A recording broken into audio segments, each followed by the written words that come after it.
Yo, hello, bismillahirrahmanirrahim. Balik lagi sama gue, channel Senika dari @tricking dulu baru kamu. Dan kali ini gue akan ngasih tahu ke kalian 4 merek sarung tinju rekomendasi untuk pemula. Ini terbaik untuk pemula. Langsung aja, yang pertama ada merek BN. BN ini ibarat HP adalah HP Xiaomi. Ini produk dari China dan dia murah tapi nggak murahan.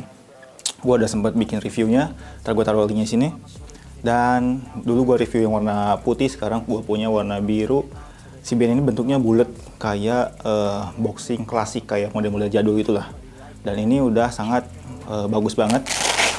Dia udah membawa yang namanya lubang sirkulasi udara dan juga jahitannya ada double jahitan di sini. Dan itu aman banget. Dan di bagian velcro-nya di sini solid banget. Dan juga dia udah lumayan untuk mensupport wrist supaya nggak gampang kepelitak. So buat kalian yang baru mau mulai nyobain Muay Thai, kickboxing, sanso, atau tinju, kalian bisa beli ini untuk mulai belajar boxing tersebut.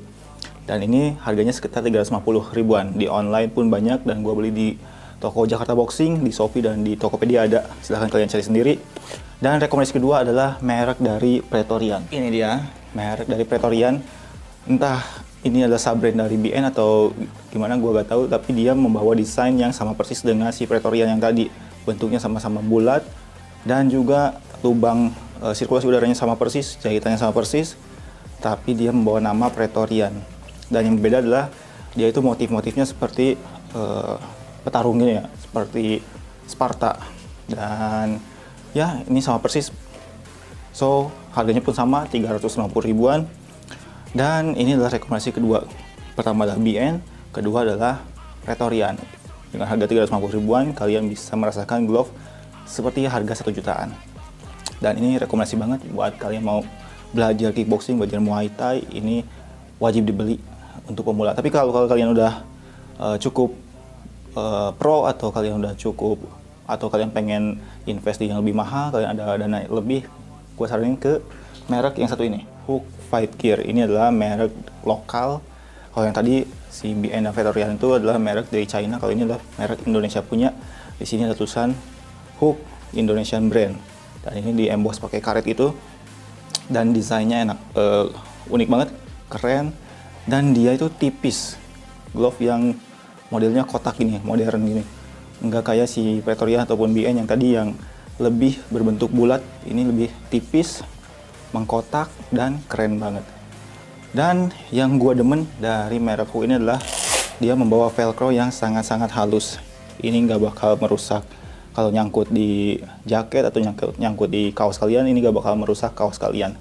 Dan ini gue baru temuin velcro ini di merek Hook doang.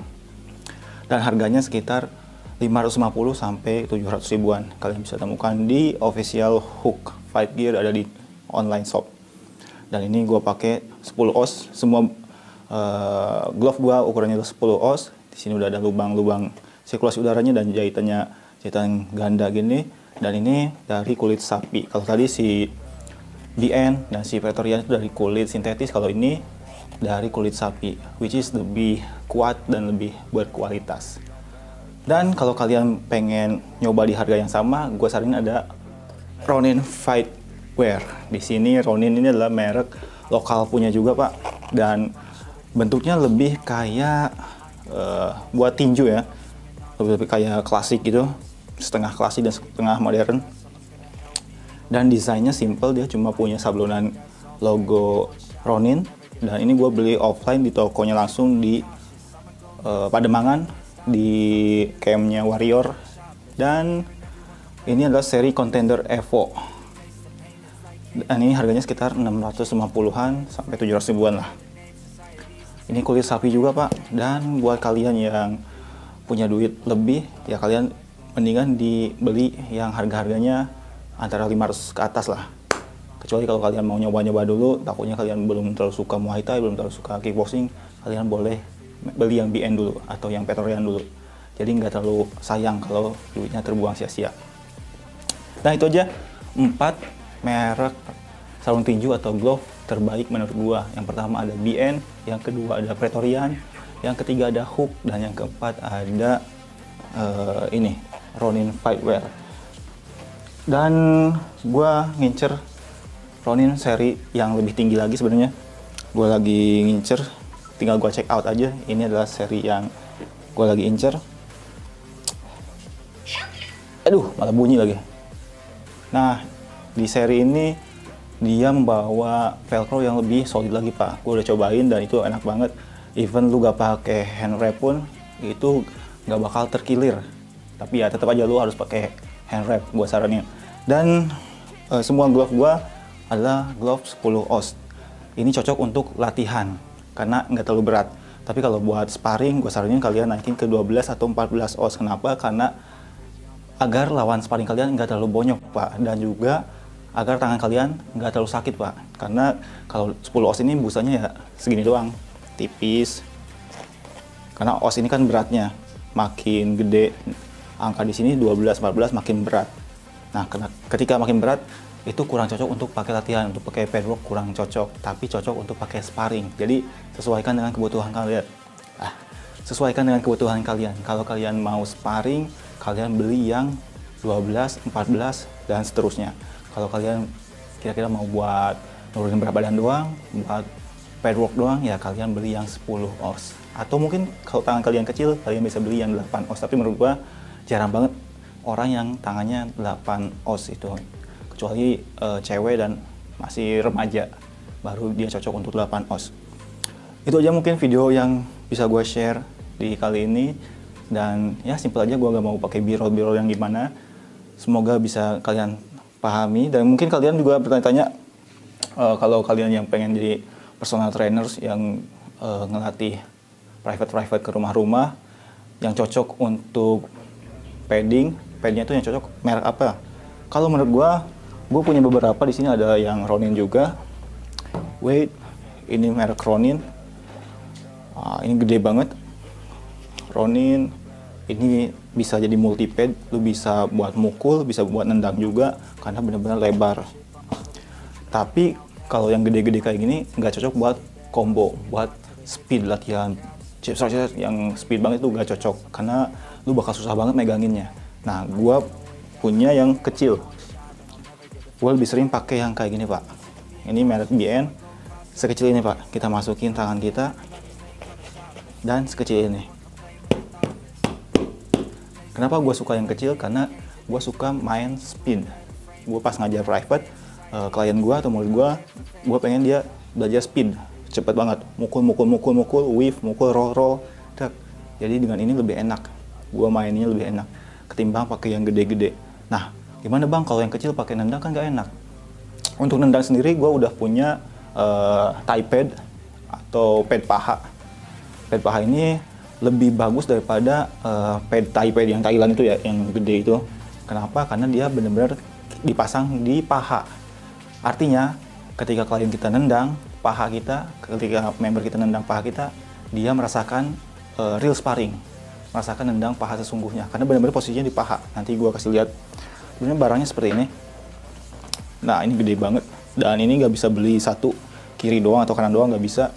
Ini harus beli sepasang, dan ini sangat membantu untuk kalian yang, untuk gue gak terlalu suka bem terus taruh di paha, itu gak terlalu suka gue, karena itu bakal kurang cepet ya, nanti dia jab cross terus nunggu kita naruh ini di paha baru nendang, itu jadi flow-nya agak-agak kurang. Sedangkan kalau kita pasang di paha, kita cukup fokus di tangan, member kita nendang, kita udah ada pad di paha kita. Jadi benar-benar seakan-akan real sparring, karena memang padwork itu adalah mengkalibrasi seperti sparring sesungguhnya.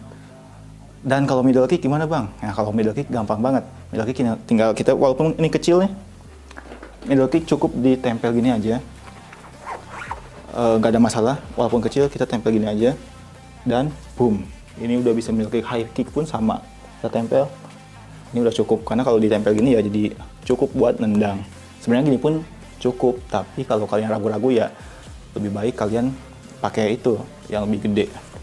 Di atas ini pun ada BN yang lebih gede lagi, bahkan lebih murah daripada ini. Cuma gue lebih cocok yang kecil aja. Tapi hati-hati ketika kalian pakai yang kecil seperti ini, karena di sini jarinya itu keluar-keluar kayak gini. Nah, keluar-keluar kayak gini, kadang kalau orang yang belum terbiasa, misalkan suruh membernya uppercut, nah malah kena ke jarinya. Truk. Nah, itu rasanya anjing banget, Pak. atau mungkin jab, ini tangannya nongol ini kan jarinya truk. Nah itu sakitnya bukan main. Jadi make sure hati-hati, ini tangannya nggak boleh over ke sini nih, jarinya nggak boleh keluar. Nah segini aja udah cukup. Bam bam bam. Dan juga gue mau share, banyak yang gue lihat, gue nggak mau jadi ngejudge kalau gue jadi terbaik banget, nggak. Kalau di orang yang nggak ada basicnya kickboxing atau nggak ada basicnya Muay Thai, nggak ada basicnya bela diri, tiba-tiba dia jadi personal trainer, entah dari mana tiba-tiba dia mau jadi personal trainer, dan akhirnya tidak wadah-wadah menurut gue. Kenapa? Karena kadang si kliennya tuh belum mukul dia udah gini, bagus. Nah yang terjadi apa? Yang terjadi adalah lama-kelamaan kliennya bakal cedera, mungkin di pergelangannya, mungkin di sikutnya, atau di bahunya. Kenapa? Karena yang betul itu adalah teorinya 70 ketemu 30, Pak. Fighter kita datang, pukulannya kita tepuk, small contact, kita bikin small contact 30%, jadi ketemu. Teng. Kenapa harus ketemu? Kenapa harus 70-30? Karena kalau kita pasif, kita diam aja, ini bisa jadi ke belakang gini. Dan pukulannya juga enak, jadi gak solid. Jadi usahakan bikin small contact. Contact dikit aja. Mungkin kalau 70-30 terlalu besar, 80-20, kita datang 20% aja. Datang. Jadi ketemu. Yang penting jangan lebih, misalkan 50-50, bam, atau bahkan si kliennya, si membernya baru 30% mau mukul, dia udah bagus. Nah itu salah, itu wadah-wadah, itu bakal cedera. Jadi usahain, karena zaman sekarang zaman YouTube, zaman digital, kalian bisa lihat tutorial padwork, tutorial padding dimanapun ada, dan kalau kalian punya camp sendiri, kalau kalian punya pelatih sendiri, itu akan lebih bagus menurut gue. Dan gue pun bukan yang jago banget, gue pun baru belajar, dan gue pun ikut-ikutan teman-teman gue jadi personal trainer, gue jadi ikutan jadi personal trainer. Dan menurut gue, bisnis ini cukup menjanjikan. Karena kemarin tuh gue kerja di trampolin park, karena pandemi gajinya jadi 30%, 40%, 30%, 40%. Akhirnya gue banyak utang juga, dan setelah gue belajar padding, belajar kickboxing, gini-gini, akhirnya gue memutuskan untuk jadi personal trainer kickboxing. Dan hasilnya jauh lebih bagus daripada gue kerja di trampolin park. Jadi bisa mungkin kadang sebulan di atas 6 juta, kadang sebulan di atas 7 juta, tapi kadang-kadang bahkan sebulan pun 2 juta pun nggak dapet. Karena memang yang namanya kerja kayak gini kan freelance. Mungkin bulan ini kita dapat member banyak, tapi bulan depan belum tentu. Jadi kita harus bisa saving. Ketika klien kita banyak di bulan ini, kita harus saving. Duitnya jangan dihabis-habisin. Itulah tips dan juga rekomendasi glove dari gua. Semoga bermanfaat. See you on the next videos. Salam Kickboxing Indonesia. See you on the mat. Os.